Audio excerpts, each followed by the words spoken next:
কামাল ভাই, আপনার কাছে আমি একটু শুনতে চাই যে জনগণের ব্যাপারে যেটা বলা হচ্ছিল, প্রধান উপদেষ্টা বারবার একটা কথা বলছেন গত কয়েকদিন ধরেই যে বাংলাদেশ যুদ্ধ অবস্থার মধ্যে আছে।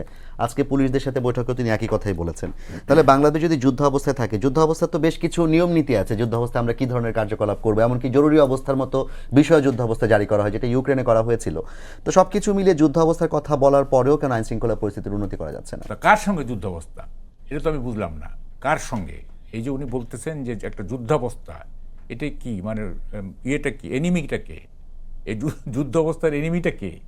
এটা তো ওনাকে স্পেসিফাই করতে হবে।